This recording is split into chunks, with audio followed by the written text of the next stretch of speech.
Senhor, nós te agradecemos pela tua graça e pela tua misericórdia, pelo teu amor nos ter alcançado, Senhor. E ainda pedimos, Senhor, que use do Espírito Santo para nos constituir com a tua palavra, Senhor. Abençoe essa reunião. Não olhe para as nossas fraquezas, Senhor, mas queremos olhar para o teu Filho, a obra do teu Filho, tudo o que ele fez por nós. Obrigado por essa manhã, Senhor. Abençoe essa palavra, em nome de Jesus.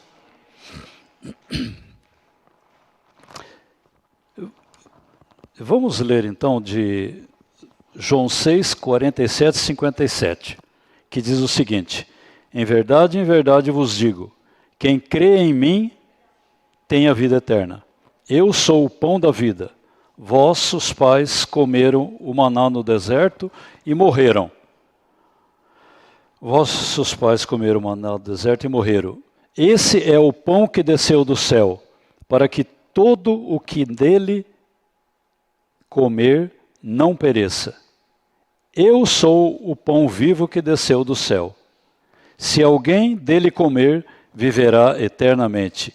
E o pão que eu darei pela vida do mundo é a minha carne. Disputavam, pois, os judeus entre si, dizendo: como pode esse dar-nos comer da sua própria carne? Respondeu-lhe Jesus: em verdade vos digo, se não comerdes a carne do Filho do Homem e não beberdes o seu sangue, não tendes vidas em vós mesmos. Quem comer a minha carne e beber o meu sangue tem a vida eterna, e eu o ressuscitarei no último dia. Pois a minha carne é verdadeira comida, e o meu sangue é a verdadeira bebida.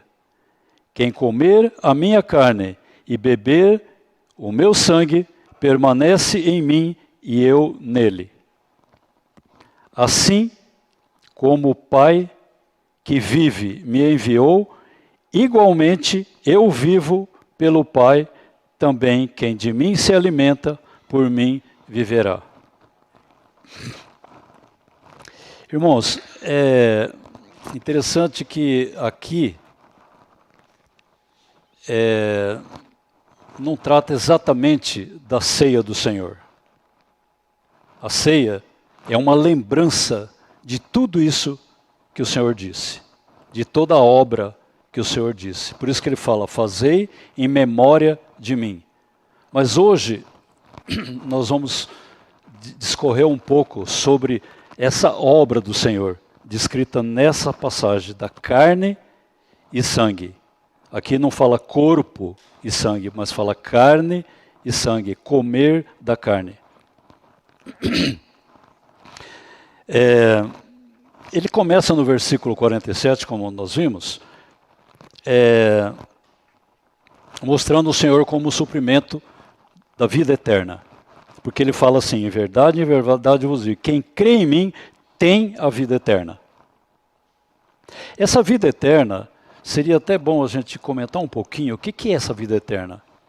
Essa vida eterna, ela aparece escrita assim: Zoé aionion. Zoé é a vida divina, aionion é eterna. Então pode ser traduzido também como vida divina eternamente, ou vida divina que é eterna. Então é isso que o Senhor está querendo nos mostrar. Ele fala: quem crê em mim. Esse crer, irmãos, não é um crer igual os demônios creem. Não é esse crer. O crer aqui é crer recebendo. É diferente. Crer, os demônios, inclusive, se inclinaram na frente do Senhor, adoraram o Senhor, mas não o tomaram para si. Adoraram na forma de se subjugar ao Senhor, aos pés de Jesus.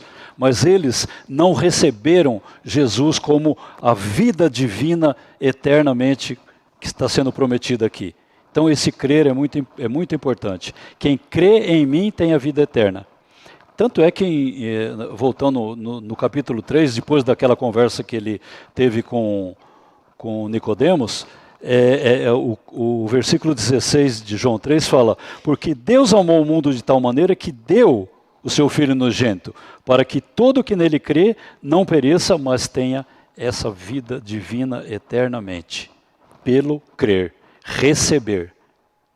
É como se fosse assim, eu estou com um prato de comida aqui na frente. Eu olho aquele prato, ele não me satisfaz ainda. Mas a hora que eu recebo aquilo me sustenta. É nesse sentido, irmãos, que está mostrando aqui. Então, continuando, no 48 e 49, fala: eu sou o pão da vida. Vossos pais comeram maná no deserto e morreram. Então, aquele que já começa a explicar o que é esse crer, ele já fala do pão da vida. Essa vida também é a vida divina. É o pão da vida divina, o pão com a vida divina. Então, não é no sentido literal, mas o sentido espiritual que Jesus estava falando. Tá bom? Então, aí continuando no 50, é interessante que ele fala: esse é o pão que desceu do céu, para que todo que dele comer não pereça. Essa palavra desceu, irmão, ela tem muito significado. Aqui está o princípio do que é a carne de Cristo. Ele desceu. Quando ele desceu, o que aconteceu? Ele estava na glória celestial, o Verbo era Deus, e ele se fez carne para habitar entre nós. Então ele desceu até nós. Nesse sentido, ele se esvaziou para nos atingir como seres humanos.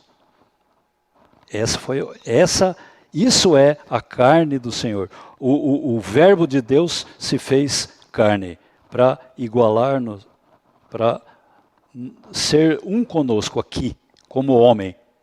E esvaziou tanto que o versículo Filipenses 2, 5 a 8 fala: tende em vós o mesmo sentimento que houve também em Cristo Jesus. Ele fala: tende em vós o mesmo sentimento que teve em Cristo Jesus. Então aqui ele já começa a explicar o que é a carne. O princípio dessa encarnação de Jesus é: tende em vós o mesmo sentimento que houve em Cristo Jesus. Pois ele, subsistindo em forma de Deus, não julgou como usurpação o ser igual a Deus, antes a si mesmo se esvaziou, assumindo a forma de servo, tornando-se semelhança de homens, e reconhecido em figura humana, a si mesmo se humilhou, tornando-se obediente à morte e morte de cruz. Então esse foi todo o esvaziamento desse Verbo de Deus, do Criador de todas as coisas. Ele se esvaziou e desceu até nós, ele se encarnou. Isso é o princípio da carne. Nós temos que comer essa carne, irmãos. Se nós não tomar posse desse esvaziamento do Senhor, por isso que ele fala: tende em vós o mesmo sentimento que houve em Cristo Jesus. Amém? É interessante que também, 1 Coríntios 15, 45, eu achei interessante colocar aqui, que eu achei o seguinte: está escrito na Bíblia, na tradução Ara, né?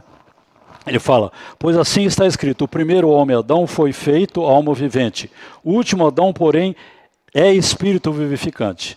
Mas quando você vai aqui no grego, você percebe que tem coisas mais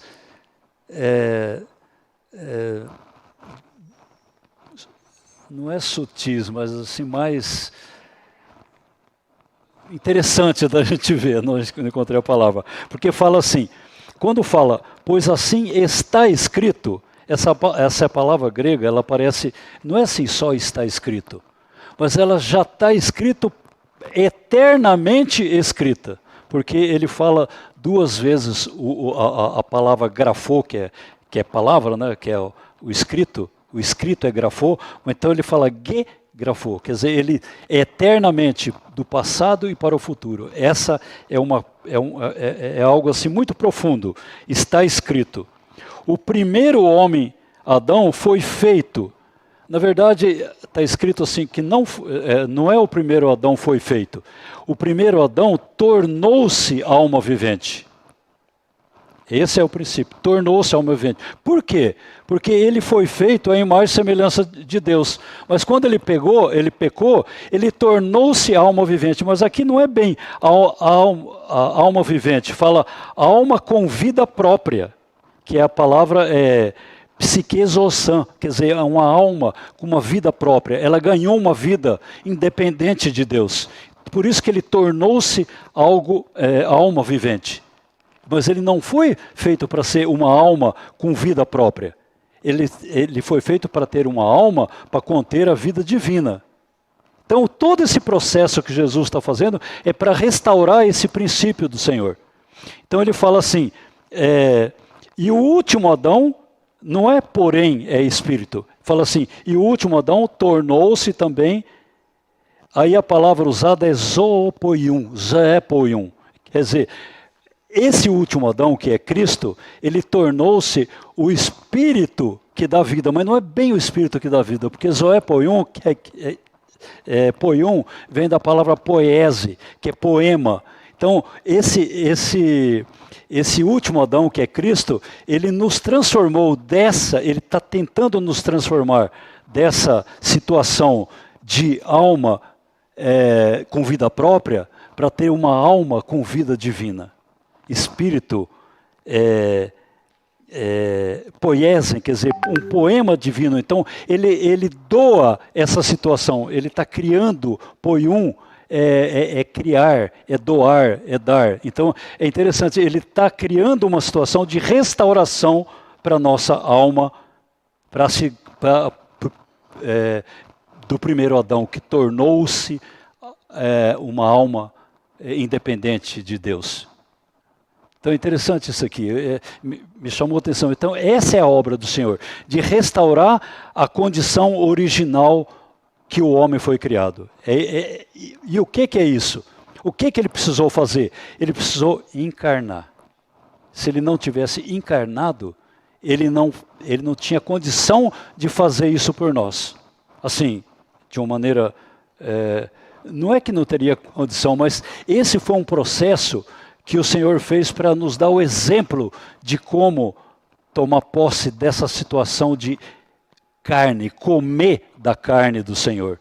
Comer esse processo, tomar para si, crendo, recebendo como alimento a carne de Cristo. Quer dizer, não é uma carne no sentido literal, é claro, né? Porque quem entendia isso eram os judeus. Eles pegavam as coisas no literal e achavam um escândalo. E, infelizmente, a igreja teve um momento que ela tomou isso também, literalmente, irmãos. E isso foi um desastre.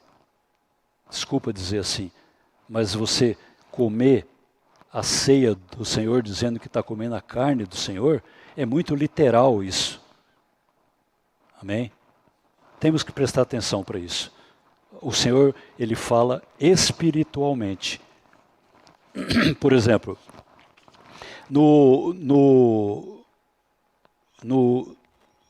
versículo 55, ele fala assim, pois a minha carne é verdadeira comida e o meu sangue é verdadeira bebida.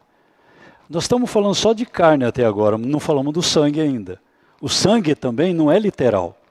Assim como a carne não tem o sentido literal, mas tem o sentido espiritual, o verdadeiro alimento espiritual.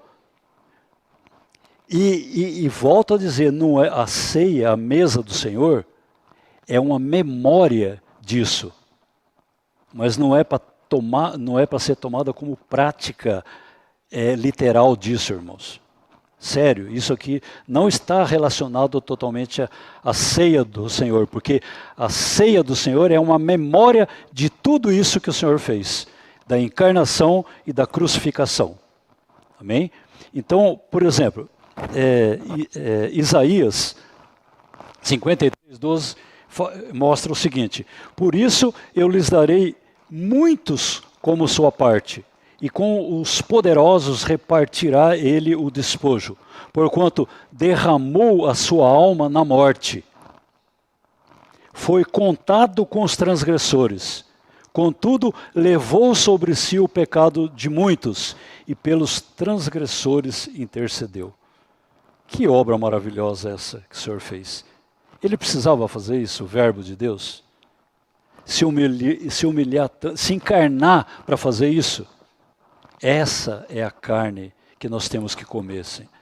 Tomar posse do que o Senhor fez. E seguir e trilhar o que o Senhor fez por nós. Por exemplo, eu até escrevi assim, estranho é que nos voltemos àquele ponto onde o sofrimento culmina para achar o nosso mais puro conforto.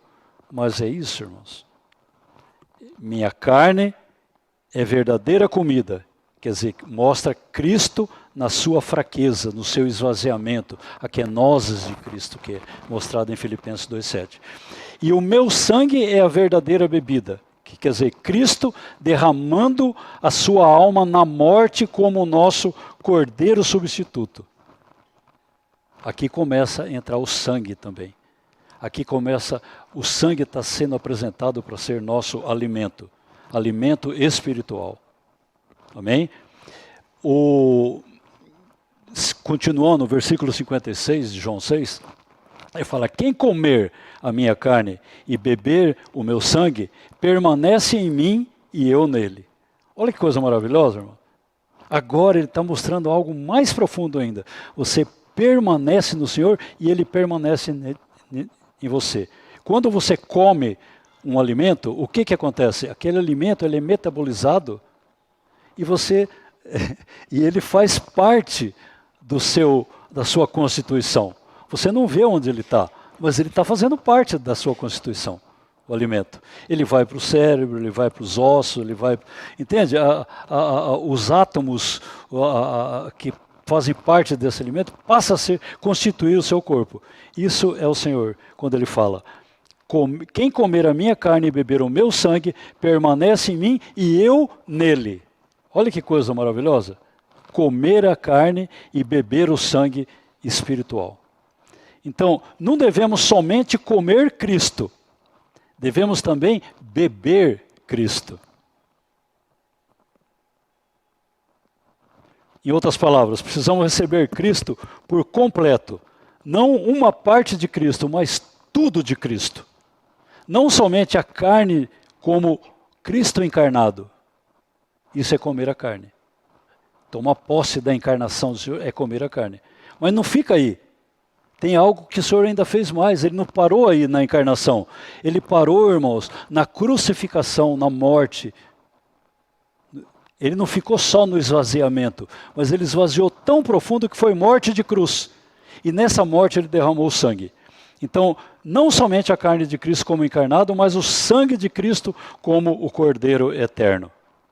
Apocalipse 13:8 fala, 13:8b fala, o livro da vida do Cordeiro, que foi morto desde a fundação do mundo.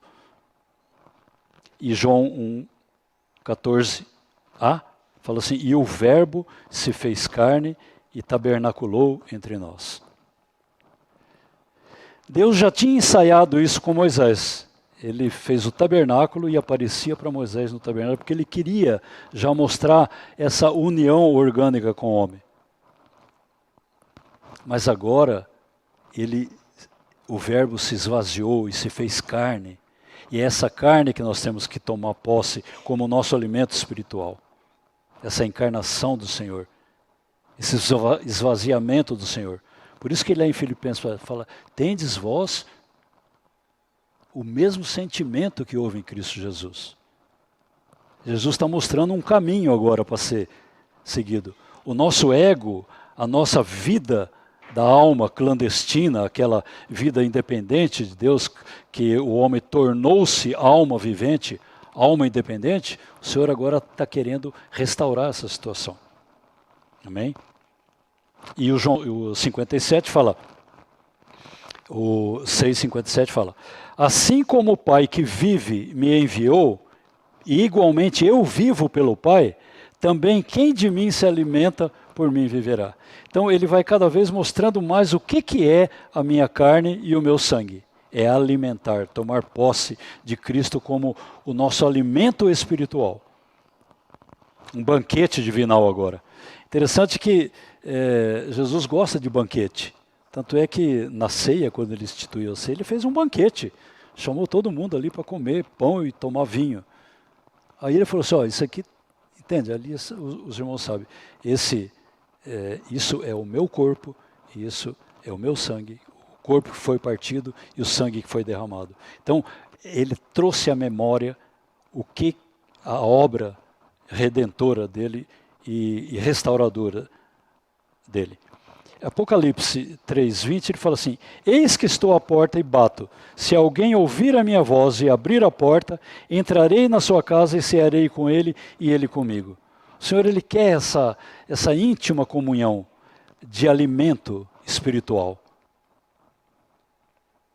Íntima comunhão. Então, um homem, é interessante, é o que eu já falei, um homem quando está com fome, ele não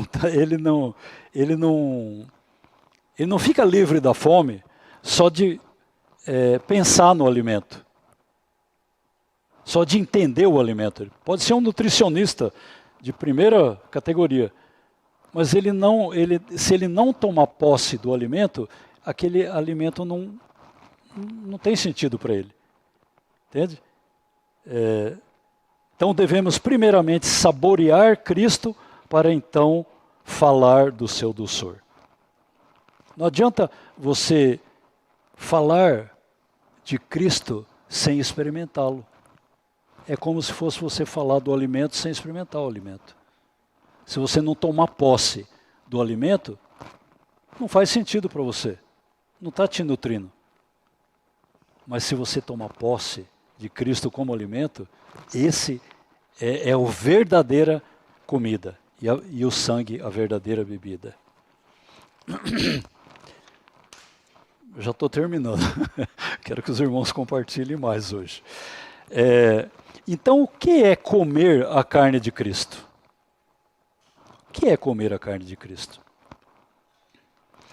Eu coloquei aqui que, dentre várias condições de comer a carne, primeiramente, anunciar e aplicar em nosso viver o esvaziamento de Cristo, a kenosis de Cristo, que é o esvaziamento de Filipenses 2:7, que tomar posse do verbo que se fez carne e tabernaculou entre nós. Isso é comer a carne de Cristo.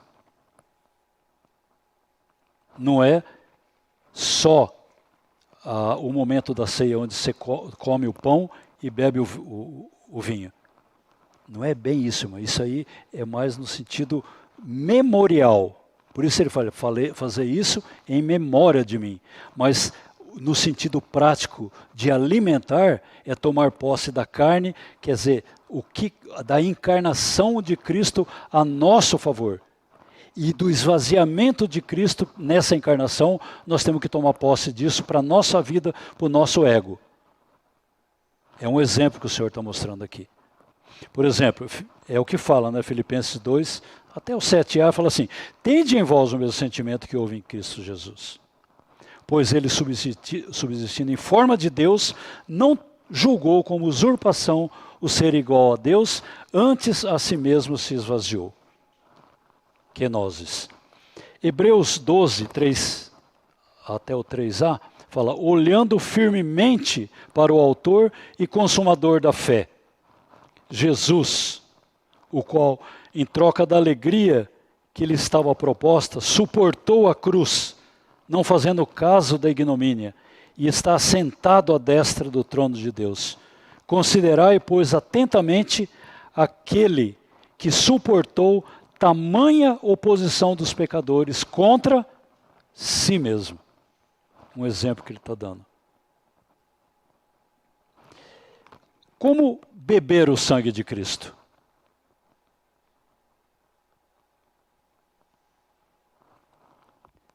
Também coloquei, anunciando e aplicando em nosso viver a morte de Cristo como nosso cordeiro substituto.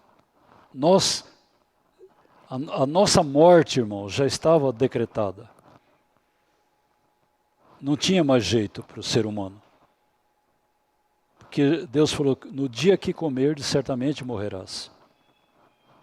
O homem não morreu fisicamente naquele momento, mas espiritualmente ele estava condenado à morte. Por isso que fala, quem crer será salvo. Quem receber o Senhor como vida divina será salvo. Quem não receber, quem não crer, já está condenado. É o que o Senhor falou. Já está condenado. Essa é a nossa situação. Essa era a nossa situação. Antes de crer e receber o Senhor. Por isso é muito importante, irmão, esse crer, receber o Senhor. 1 Coríntios 1, 23, Paulo até fala assim, mas nós pregamos Cristo crucificado, escândalo para os judeus e loucura para os gentios. Realmente é um escândalo se pegar no sentido literal, não entender a obra do Senhor a nosso favor, como cordeiro substituto. Ele nos substituiu na cruz, ele tomou todos os nossos pecados, todos, e cravou ali na cruz. Foi um momento tão difícil, irmãos. Inclusive lá no Gólgota, ele chegou a suar sangue, porque ele estava percebendo que isso tudo, ele estava tomando posse como homem em nosso lugar. Aquele verbo de Deus que se esvaziou, ele tomou posse dessa situação em nosso lugar. Ó, que amor, irmãos, que amor profundo que o Senhor teve por nós. Senhor Jesus. Aí Paulo fala, nós pregamos o Cristo crucificado, escândalo para os judeus e loucura para os gentios. Bom, então, resumidamente, final, encerrando. Então, comer consiste, em parte, se apropriar da comida e assim, a não ser que nos apropriemos da carne e do sangue de Cristo para ser nossa esperança pessoal e confiança, não poderemos ser supridos dessa vida divina. Vou ler outra vez, irmãos. Comer consiste, em parte, em apropriar-se da comida e assim, a não ser que nos apropriemos da carne e do sangue de Cristo para ser nossa esperança pessoal e confiança, não poderemos ser supridos dessa vida divina eternamente. Olha que coisa que o Senhor está nos propondo, tirar da condição de morte eterna para nos conceder, restaurar a vida divina de que o homem foi proposto. Olha, irmão, isso é muito profundo. Isso é muito profundo. Isso tem muito amor do Senhor aqui, ao nosso favor. Muito amor. Porque nós não merecíamos. Nós não merecíamos. Mas Jesus teve a graça e a misericórdia de nos alcançar. Que maravilhosa essa graça do Senhor, né? Nós não merecíamos, mas a graça, ela foi um favor imerecido de Deus a nosso favor. Então, comer a carne de Cristo está relacionado a ir até Ele e caminhar nos seus caminhos.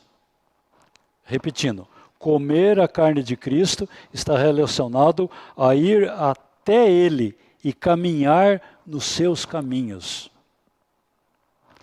Quem vai a Jesus está comendo a sua carne e por isso não terá mais fome. Beber o seu sangue está relacionado a crer nele. Por isso, quem crê nele não terá mais sede. Olha o que é que diz o versículo de João 6,35. Ele confirma isso aqui. Ó. Ele fala assim, e Jesus lhes disse, olha o que é que Jesus disse, eu sou o pão da vida. Aquele que vem a mim não terá fome. Em outras palavras, eu sou o alimento divino para você. Se você crê recebendo a mim, não terá fome. E quem crê em mim nunca terá sede.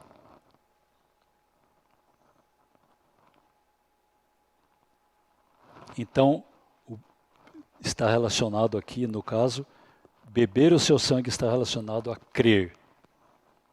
Tomar posse dele. Porque quem crê em mim nunca terá sede. E aquele que vem a mim nunca terá fome. Então, de qualquer forma, é recebê-lo, receber toda essa obra redentora que o Senhor fez para nos alcançar. Se você recebe isso, irmãos, se nós recebemos isso, puxa, o Senhor não tem como não prosseguir em nossa vida. Tomar posse disso. Mas não é tomar posse no conhecimento, irmãos. Volta ao alimento outra vez, porque aqui ele está se apresentando como alimento, e não como conhecimento, mas como alimento. Como algo que nós temos que tomar posse todo dia. Por isso, comer a carne e beber o sangue de Cristo consiste, respectivamente, em seguir após Cristo, negando a nossa vida clandestina e aplicando-lhe a cruz. Essa vida que o homem herdou de Adão, uma vida independente de Deus, novamente, ela tem que ser negada. Por isso que em Lucas 23, o último versículo, irmão, Lucas 23 diz assim: dizia a todos, Jesus dizia a todos, se alguém quer vir após mim, a si mesmo se negue, dia a dia, tome a sua cruz e siga-me. Irmãos, isso aqui é muito sério. Aqui tá o resumo de toda essa obra da carne, da encarnação e da crucificação que nos substituiu Jesus derramando seu sangue no nosso lugar. Aqui resume tudo, irmão. Dizia a todos, olha que palavra profunda. Se alguém quer vir após mim, não tem como trilhar o caminho do Senhor, que o Senhor propôs a nosso favor, se a si mesmo não se negar. Negue a si mesmo. O que é negar a si mesmo? É negar essa vida clandestina que foi colocada, essa alma vivente, essa alma com vida própria. Negar essa alma com vida própria. Para ter a alma que Deus, quando criou o homem, colocou à disposição.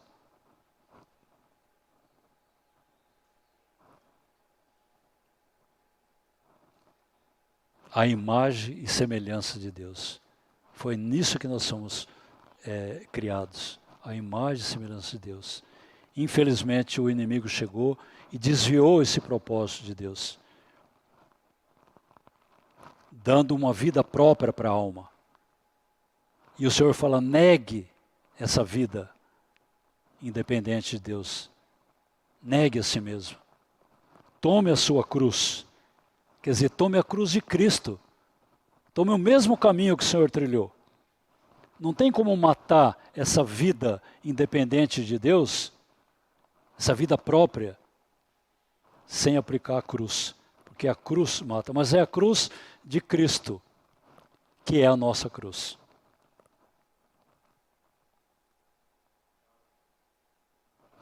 Comer da carne e beber do sangue. Tome a sua cruz e siga-me. Irmãos, parece muito, para os judeus, isso foi um discurso muito pesado, porque eles tomaram no pé da letra. Mas para nós é uma bênção, irmãos, saber que o Senhor propôs um caminho para nós trilharmos. Ele se esvaziou para que nós pudéssemos nos esvaziar dessa vida clandestina. Ele tomou a cruz e derramou sangue no nosso lugar para que nós pudéssemos beber